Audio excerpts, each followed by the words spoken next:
মার্কিন সিনেট তহবিল সংক্রান্ত বিল অনুমোদন করতে না পারায় শাটডাউনে চলে গেছে যুক্তরাষ্ট্র।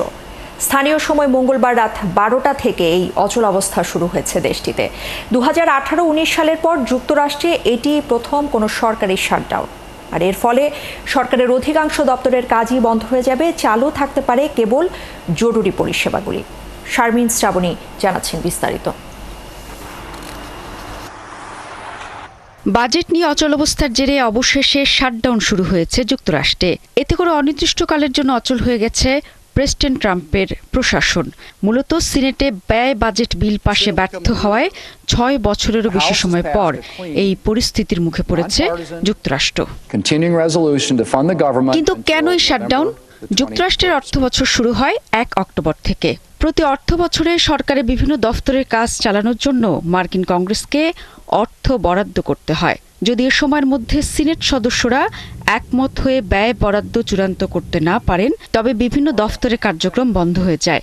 100 সদস্যের মার্কিন সিনেটে রিপাবলিকানদের সংখ্যা 53। যে কোনো বিল পাশ করাতে অন্তত 7 জন ডেমোক্রেটের সমর্থন তাদের প্রয়োজন হয়। সরকারি তহবিল সংক্রান্ত বিলে এবার তা হয়নি। তহবিল সংক্রান্ত আলোচনায় অগ্রগতি না হয় ডেমোক্রেটদেরই দোষারোপ করেছেন প্রেসিডেন্ট ট্রাম্প। তিনি এরই মধ্যে গণছাঁটাইয়ের হুমকি দিয়ে রেখেছেন। আমরা অনেক কিছু করতে পারি, কিন্তু ডেমোক্র্যাটদের কারণেই এসব হচ্ছে। আপনারা তো জানেনই, অবৈধভাবে আমাদের দেশে আসা মানুষকে তারা সাহায্য করতে চায়। আমরা একেবারেই এর বিরোধী। আমরা সারা বিশ্বের জন্য কাজ করতে চাই, কিন্তু অবৈধভাবে আমাদের এখানে আসাটা আমাদের পক্ষে আর সহ্য করা সম্ভব নয়। শাটডাউনে মার্কিন সরকারের অধিকাংশ দফতরের কাজই বন্ধ হয়ে যাবে, চালু থাকবে কেবল আপৎকালীন পরিষেবাগুলো। এছাড়া জাতীয় নিরাপত্তা, সীমান্ত সুরক্ষা কিংবা আকাশপথ নিয়ন্ত্রণের মতো জরুরি কার্যক্রম চালু থাকে।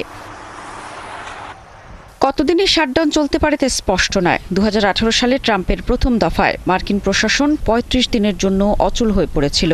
এখন পর্যন্ত যুক্তরাষ্ট্রের ইতিহাসে সেটাই সবচেয়ে বড় শাটডাউন। আর 1980 সালের পর থেকে এ পর্যন্ত 15 বার মার্কিন সরকারের কার্যক্রম আংশিকভাবে শাটডাউন হয়েছে।